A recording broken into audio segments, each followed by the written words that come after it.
اب فجر کی 2 سنتیں ہم پڑھتے ہیں. شیخ محمد بن صالح العثیمین رحمۃ اللہ علیہ سے کسی نے پوچھا کہ شیخ فجر کی سنتوں میں ایک شخص سورہ بقرہ پڑھتا ہے اچھا اور ایک شخص سورہ اخلاص اور سورہ کافرون پڑھتا ہے, کون سا افضل ہے؟ انہوں نے کہا سورہ اخلاص اور سورہ کافرون پڑھنے والا. اس نے کہا شیخ سورہ بقرہ.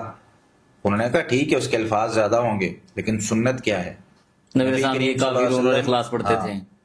تو یہ اس چیز کو نا سمجھنے کی ضرورت ہے کہ میں اگر اپنے آپ کو عبادات میں, اور یہی تو کیوں وہ کہا گیا ہے وہ حدیث میں جو علم والی حدیث ہے لمبی, کہ عالم کی عابد پر فضیلت ہے جیسے 14ویں کے چاند کی ستاروں پر. وجہ کہ عالم کو پتا ہے یار تھوڑے وقت میں میں کیا کچھ کر لوں گا, جو اس عبادت گزار سے جو کیے جا رہا ہے عبادت میری وہ تھوڑے سے زیادہ. نبی کریم صلی اللہ علیہ وسلم صبح نکلے نا, واپس آئے کہنے لگے جوہریہ رضی اللہ تعالیٰ میں نے 4 کلمات کہے ہیں تمہارے صبح سے لے کر اب تک جتنے کلمات تم نے کہے ہیں نا ان سب سے یہ افضل ہو گیا, سب سے اجر میں زیادہ ہو گیا. ایسے ہی ہے. وجہ کہ عالم کو پتا ہے کہ اللہ نے کس کلمے سے زیادہ خوش ہونا ہے, کس عمل سے زیادہ خوش ہونا ہے. تو عبادت میں نا اصول یہ سمجھ لیں کہ جو عبادت جہاں جیسے جتنی ثابت ہے, یہ 4 اصول یاد کر لیں. دوبارہ رپیٹ کر جو عبادت ہے, اچھا جی, جو عبادت جہاں جیسے جیسے جتنی ثابت ہے, وہی عبادت وہاں ویسے اتنی کرنی. تھا زبردست.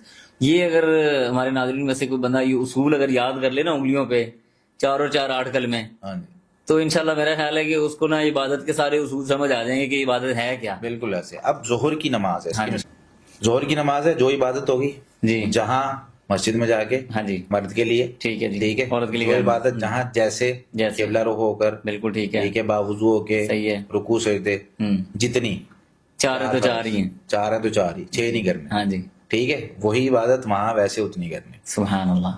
ٹھیک ہے, یہ اصول